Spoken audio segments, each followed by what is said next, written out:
పాయకరావుపేట పుణ్యభూమి. ఎందుకన్నానంటే ఆ రోజు రాముడు నిలబడిన భద్రాది అయితే మొట్టమొదటిసారిగా 1982లో నవంబర్లో పార్టీ పెట్టి మొట్టమొదట అడుగెట్టిన నియోజకవర్గం పాయకరావుపేట. ఆ రోజు ఎన్టీ రామారావు గారు ఇక్కడి నుంచే ప్రారంభించారు. సాయంకాలం 4-3 గంటలకు వస్తారని మేమంతా ఆ రోజు ఆర్ఎన్బి పక్కన ఒక జిల్లా పరిషత్ గెస్ట్ హౌస్ ఉండేది. ఆ గెస్ట్ హౌస్ లో మేము వెయిట్ చేస్తే తెల్లవారుజామున 9:15 వచ్చారు ఆయన. ఆ రోజు 82లో అధికారం రాకముందు వారిని మేము రిసీవ్ చేసుకుని ఇక్కడి నుంచి యలమంచి నర్సీపట్నం మీదుగా చోడవరం మీదుగా మళ్ళీ సపోరం మీదుగా కోటపాడు వెళ్ళడం జరిగింది. అందుకే పుణ్యభూమి అన్నాను. ఆ మహాత్ముడు అడుగుపెట్టిన ఈ నియోజకవర్గం ఎప్పుడు విజయకేతను ఎగరేస్తూ ఇప్పుడు అనితి గారి సారథ్యంలో మినిస్టర్ గారి సారథ్యంలో అనేక అభివృద్ధి కార్యక్రమాలకి నాంది ప్రస్థానం అవుతూ ఉన్నాం. మీ అందరినీ అభినందించాలి.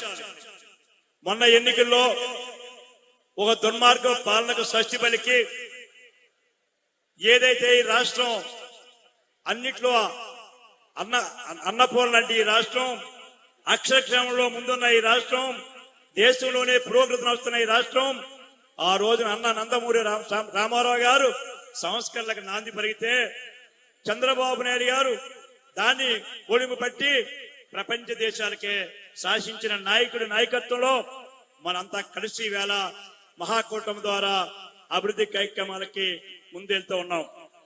అదే పార్టీ విషయాలు ఇంకా పెద్దలు మంత్రులు ఉన్నారు, ప్రభుత్వం విషయంలో వాళ్ళ పాలకులు వారు చెప్తారు. కానీ నేను కూడా మరి మాడుగు నియోజకవర్గం నుంచి శాసనసభ్యుడిగా వచ్చాను. నా బాధ్యత మరి వీళ్ళ దురదృష్టం అదృష్టమో మా మాడుగుల నియోజకవర్గం అభివృద్ధిలో చాలా వెనుకబడి ఉంది. చాలా ఒక కాలేజీ లేదు, ఒక స్కూల్ లేదు, ఒక రెసిడెన్షియల్ స్కూల్ లేదు, ఒక స్టేడియం లేదు, ఏ రకమైన అభివృద్ధి లేని ఒక పరిశ్రమ లేని ఈ మాడుగుల్లో మరి చంద్రబాబు నాయుడు గారు కూటమి నన్ను అక్కడ పంపిస్తే అక్కడ ప్రజల కాలంలోనే నాకు అధికారం ఇవ్వడం జరిగింది. శాసనసభ్యుడిగా నన్ను గెలిపడం జరిగింది. కానీ ఇవాళ నేను బాధపడుతున్నాను. మరి ఎందుకు ఈ వివక్షలో తెలియదు. విశాఖ జిల్లాలో 7 నియోజకవర్గాలుంటే 3 ఏమో జనసేన గెలుచుకున్నాయి. ఒక 2 నియోజకవర్గాల్లో గౌరవ మంత్రివర్యులు ఉన్నారు, హోమ్ మినిస్టర్ గారు. ఇంకొక నియోజకవర్గంలో సభాపతి అయ్యన్న పాత్రి గారు ఉన్నారు. ఉన్నది ఇద్దరమే, కేఎస్ఎన్ రాజు గారు, నేను. మరి వెనుకబడిన నియోజకవర్గాన్ని మా నియోజకవర్గంలో ఎందుకు వివక్ష జరుగుతుందో ఈ మహానాడు ద్వారా చెప్పుకోవాల్సిన బాధ్యత నాకుంది. మొన్న కూడా చెప్పాను మినిస్టర్ గారికి, అయ్యా ప్లానింగ్ బోర్డు చెప్పాను, దయించి వెనుకబడిన మా మాడుగుల్ని ఆదుకుండని అర్థిస్తూ ప్రార్థిస్తూ చెప్తూ ఉన్నాను. ఎందుకు వివక్షత? మేము పూర్తిగా పల్లెల్లో ఉన్న గ్రామాలు, పూర్తిగా వెనుకబడిన గ్రామాలు, జిఎస్టిపిలో బాగా అభివృద్ధి కానిది, ఒక పరిశ్రమ లేనిది, ఒక జాతీయ రహదారి లేనిది, ఒక ఇన్స్టిట్యూషన్ లేనిది, ఒక యూనివర్సిటీ లేనిది, ఒక కాలేజీ లేనిది ఏదైనా ఉందంటే అది చోడవరం మాడుగుల. మరి మధ్య మీద నిధులు ఇస్తూ ఉన్నారు. నిన్నే తాతయ్య బాబు వచ్చారు. మాకు ప్రాజెక్టులు ముఖ్యం, మా దగ్గర ఇరిగేషన్ ముఖ్యం. మహానుభావులు ఆ రోజు రైవాడ, కోనాము లేదా పెద్దేరు, తాచేర్లను తెస్తే ఇవాళ శిథిలావస్థలో ఉంటే రైవాడ ప్రాజెక్టు, మరి డిజాస్టర్ మేనేజ్మెంట్ వాళ్ళు, నేషనల్ సేఫ్టీ డామ్ వాళ్ళు, సెంట్రల్ వాటర్ కమిషన్ వారు, వరల్డ్ బ్యాంక్ వాళ్ళు 4 ప్రాజెక్ట్ నిన్న కూడా ఈనాడులో మీరు చూడండి. గౌరవ మంత్రి వారిని కోరుతున్నాను ఈ మహానాడు ద్వారా. ఎందుకు ఆవేదిస్తున్నంటే నేను గెలిపించిన ప్రజలకి న్యాయం చేయవలసిన బాధ్యత నాకుంది. నేను దేశం రాష్ట్రానికి నేను లేని వేళ ఒక మాడుగులకి శాసనసభ్యుడిగా ఉన్నాను. మరి నిన్న కూడా ఈనాడులో రాశారు. మరి ఎందుకు ఆ ప్రాజెక్టు ముందుకెళ్తాం లేదు? ఒక పక్క అది డ్యామేజ్ అయితే పెద్దలు చలపతిరా అన్నారు. 28 టీఎంసీ వాటరు వైజాగ్ ఇస్తూ ఉన్నాం. ఒక్క మాడుగులకే కాదది, మాడుగుల, చోడవరం, అనకాపల్లి, యలమంచిలు కూడా నీరెళ్తూ ఉంది. మరి నేను మినిస్టర్ గారిని, ఇరిగేషన్ మినిస్టర్ గారు చెప్పాను, ఫైనాన్స్ మినిస్టర్ గారు చెప్పాను, జిల్లా మంత్రులు ఇద్దరు కూడా ప్లానింగ్ బోర్డు చెప్పాను. ఎక్కడుందో అది తెలియట్లేదు, అతి లేదు, గతి లేదు. దయించి మహానాడు ద్వారా ఎందుకు ఈ మాట మాట్లాడుతుంటే తీర్మానం పెట్టండి. కింద చెప్పాను తాతయ్య బాబుకి, డ్రిప్ అనే పథకం ద్వారా గవర్నమెంట్ ఆఫ్ ఇండియా తెలంగాణ మనగా క్లియర్ చెప్తే తెలంగాణ ఇది స్టార్ట్ చేస్తే అదే ఫైనాన్స్ లో చెప్పాను. మరి మీరేం వడ్డీలు లెక్క వేస్తున్నారని చెప్పి నేను రాయలేదు, నేను చెప్పలేదు. నిన్న ప్రముఖ ఈనాడులో మెయిన్ లో ప్రస్తావించారు. మరి రెండోది నిధులిస్తున్నారు మీరు ఈవేళ. మాది పూర్తిగా గ్రామీణ ప్రాంతం. కొన్ని నియోజకవర్గాలు ఉన్నాయి, జీవీఎంసీలో ఉన్నాయి, మున్సిపాలిటీలో ఉన్నాయి. వాళ్ళకి ఆ గ్రాంట్లు వస్తున్నాయి, మాకు మున్సిపాలిటీ లేదు, జీవీఎంసీ లేదు, పరిశ్రమలు లేవు, సిఎస్ఆర్ కూడా మాకు రాదు. ఏమని మేము ఏం తప్పు చేశామండి? ఒక నియోజకవర్గానికి 7 కోట్ల, ఒక నియోజకవర్గానికి 6 కోట్ల, మాకు 3 కోట్ల.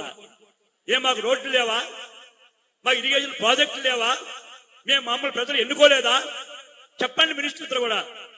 దయచేసి నేను రిక్వెస్ట్ చేస్తున్నాను, మాకు సమానంగా ఇవ్వండి. మాకే ఇప్పుడు మున్సిపాలిటీలు లేవు, మాకు జీఎంసీలు లేవు.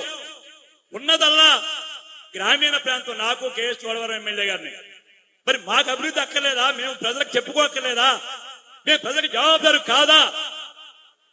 దయించి మహానాడు ద్వారా సరే, నేను అధ్యక్షురాని మహానాడుని సమానంగా ఇవ్వండి. ఇస్తే ఒకరికి 7 కోట్ల, ఒకరు 3 కోట్ల. మీకు చెప్పిన తర్వాత కూడా, మీతో ప్లానింగ్ బోర్డులో మాట్లాడిన తర్వాత కూడా ఇరిగేషన్ లో నాకు వచ్చింది 2 కోట్లండి, మీకు వచ్చింది 6-5 కోట్లండి. ఎవరు చెప్పుకోవాలి నా బాధ? ఇది పార్టీ వేదిక కనుక చెప్తున్నాను, ప్రెస్ మీట్ పెట్టి చెప్పలేను నేను. మరి ఈ బాధ ఎలా ఎవరు చెప్పుకోవాలి? మీకే చెప్పుకోవాలా? ప్లానింగ్ బోర్డు చేయంగా మీకు చెప్పాలా, జిల్లా మంత్రిగా ఆమె చెప్పాలా? దయించి కోరేది, వివక్ష చేయకండి, మా ప్రజలకు అన్యాయం చేయకండి, మాకు సమానంగా ఇవ్వండి. ఎందుకు మమ్మల్ని 3 కోట్లు 2 కోట్లు తగ్గిస్తున్నారు? మేము 28,000 మెజార్టీ మేము గెలిచామే, మేమే ప్రజలకు జవాబుదారమే. అందుచేత ఈ మహానాడు ద్వారా నేను జిల్లా అధ్యక్షుడు కోరుతున్నాను, మీరు వచ్చారు మన మహానాడికి, మా ఆవేదన వ్యధ విన్నారు. ఒక పక్క షుగర్ ఫ్యాక్టరీ మూసేస్తూ ఉన్నాం, దాన్ని ఆధునీకరణ చేయాలా. 3 నియోజకవర్గాలు ఆధారపడి ఉన్నాయి. దయించి నేను తాతయ్య బాబు గారి ద్వారా, జిల్లా అధ్యక్షుడు ద్వారా నేను 2 మంత్రుల్ని కోరుతున్నాను. లేదు కదా, ఒక 3 ఏళ్ళు 4 ఏళ్ళలో ఈ 4 క్రాప్ హాలిడే అని చెప్పి అనౌన్స్ చేయండి. ప్రజలకు నేను జవాబుదారి చెప్పుకుంటాను. దండం పెట్టి, అయ్యా పొరపాటు నాకు ఓట్లు వేశారు, నన్ను ఏం చేయమంటారు? ఆ పెద్దవాళ్ళ వాళ్ళకే ఇస్తారట, నేను చిన్నవాడిని, పార్టీలో కొత్తగా ఎమ్మెల్యే అయ్యాను మీ దగ్గర అని చెప్పి వాళ్ళకి క్షమాపణ కోరుతాను. అంతేగాని వివక్షత మాత్రం చూపిస్తే మాత్రం అది మన పార్టీలో మంచి పద్ధతి కాదు. అందరినీ సమానంగా చూడండి. చంద్రబాబు గారు చెప్తున్నారు సమానంగా చూడమని. చంద్రబాబు గారు చెప్తున్నారు, నిన్న కూడా మన అధినాయకులు చక్కగా చెప్తున్నారు, అన్ని కాన్స్టిట్యూన్స్ లో అభివృద్ధి కావాలి, అన్ని సమానంగా అభివృద్ధి కావాలని ప్రతి కాన్స్టిట్యూన్స్ ఒక విజనరీ పెట్టారు. దానికి ఎమ్మెల్యేగా చైర్మన్ ఉన్నారు. ఏం చేయాలని ఎమ్మెల్యేగా చైర్మన్ ఉండి చెప్పండి మీ గౌరవ మంత్రి వారిలో. ఏం చేయాలి నేను? మీరు నిధులు ఇవ్వకపోతే ఎక్కడ నేను విజనరీ తయారు చేయగలను? అందుచేత మరి చంద్రబాబు నాయుడు చెప్పిన మాటలు వారు ఆదర్శంగా మనం తీసుకొని ఇక్కడ విజనరీ లీడరు లోకేష్ గారు ఇంకా ముందుకెళ్లి ఇవాళ కొత్త టెక్నాలజీ ద్వారా అభివృద్ధికి ప్రాధాన్యత ఇస్తూ ఉన్నారు. ఉభయ నాయకులు రాష్ట్రాన్ని అగ్రగామిగా తీసుకెళ్తూ ఉంటే, అగ్రగామి రాష్ట్రం ప్రపంచంలోనే శాసిస్తూ ఉంటే, మరి మా నియోజకవర్గాన్ని మేము ఎక్కడా శాసించాలా? మీరు చేస్తున్నారు, దేశానికి రాష్ట్రానికి చేయొచ్చు, కానీ మేము ఒక్క కాన్స్టిట్యున్సీకే పరిమితమైన నాయకుడిని. నేను ఒక మాడూరిగా నేను నాయకుడిని. మరి ఆ మాడూరికి నేను న్యాయం చేయకపోతే నేను ఎందుకు ఈ పదవిలో ఉండాలి? ఓట్లేసిన ప్రజలకు నేను జవాబు చెప్పాలా, మానేయాలా? ఆవేదనతో, బాధతో ఈ సమావేశం ద్వారా నేను మాట్లాడుతున్నాను. ఇక మీరు కేబినెట్ లో ఉంటారు, మీరు పాలిట్ బ్యూరో ఉంటారు, మీరు మాట్లాడతారు. నాకు ఇదే డయాస్, నాకు ఇదే వేదిక. అందుచేత సమానంగా నిధులు ఇవ్వండి, మాకు ఇవ్వాల్సిన నిధులు మాకు ఇవ్వండి. మాకు మున్సిపాలిటీ లేవు, కార్పొరేషన్ లేవు, ఇండస్ట్రీస్ లేవు, ఏమంటే సిఎస్ఆర్ లేదు. అంచేత చాలా ఇబ్బంది పడుతూ సంవత్సరం కాలం పాటు సిగ్గుపడుతూ నేను మాడుగుల్లో తిరుగుతున్నాను. అంచేత ఈ సభ ద్వారా అనితి గారు బ్రహ్మాండంగా రాష్ట్ర స్థాయి మహానాడు మాదిగా జరుపుతున్నారు. ఎప్పుడే చాలా మహానాడు వెళ్ళాను నాకున్న తక్కువ అనుభవంతో, కానీ ఇంత పెద్ద మహానాడు జిల్లా స్థాయిలో ఫస్ట్ టైం నా 43 ఏళ్ల చరిత్రలో ఇలాంటి మహానాడు ఇప్పుడే పాయకరావుపేటలోనే నేను చూస్తూ ఉన్నాను. చక్కగా చేశారు, నిర్వహించారు. మేడం గారు బాధ్యతగా ఎంతో చక్కగా పండగ వాతావరణాన్ని ఈ జిల్లాకు తీసుకొచ్చారు. ఈ పండగ మమ్మల్ని కూడా చేసుకుని ఉండమని మిమ్మల్ని అర్థిస్తున్నాను. మేము కూడా మీతో పండగ చేసుకోవాలి. మరి మాకు పండగ కావాలంటే మీతో సమానంగా ఇవ్వకపోయినా అందులో సగమైన ఇవ్వండి అమ్మా.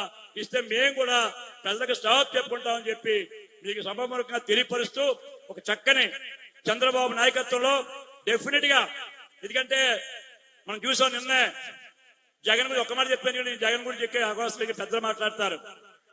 అమ్మా తులం బంగారం కొనడం కష్టంగా ఉంది మా అక్క చెల్లెలు. ఎంత ఉంది తెలుసమ్మా జగన్ దగ్గర బంగారం ఇవాళ? ఊహిస్తారా? కేజీయా, 10 కేజీలా, 100 కేజీలా? అమ్మ 1000 కేజీల బంగారం గన్నులు ఉన్నాయట్రా తల్లి. చూసొద్దాం ఏంటి ఒకసారి వెళ్ళి చూపిస్తాడేమో, కానీ కలగని చూద్దాం మనం. ఎలాగా బంగారం కొనే పరిస్థితులు లేవు. 1000 మీ సారాలో మీకు మందు విషం దాగించి 1000 కోట్ల బంగారం కొన్ని దుర్మార్గుని ఏమి చేయాలో ఈ మినీ మహానాడు చెప్పాలి. వేళ జిల్లా మహానాడు చెప్పాలా? మీతో విషం దాగించి బంగారం కడియాలు కొంటే అబద్ధం కాదమ్మా, రసీదు దొరికేయటమ్మా. అందుచేత ఇలాంటి దుర్మార్గుడికి ఇంకా జైలు పోలే. అంచేత మనం 40 ఏళ్ళు చంద్రబాబు గారు, లోకేష్ గారు, పవన్ కళ్యాణ్ గారి నాయకత్వంలో మహాకూటమి పరిపాలించాలని, ఈ రాష్ట్రాన్ని అభివృద్ధి చేయాలని మనసావాచా కోరుకుంటూ నాకు ఈ అవకాశం ఇచ్చినటువంటి పాయకరావుపేట నియోజకవర్గం అంటేనే నాకు చాలా అభిమానం, నాకు ప్రేమ.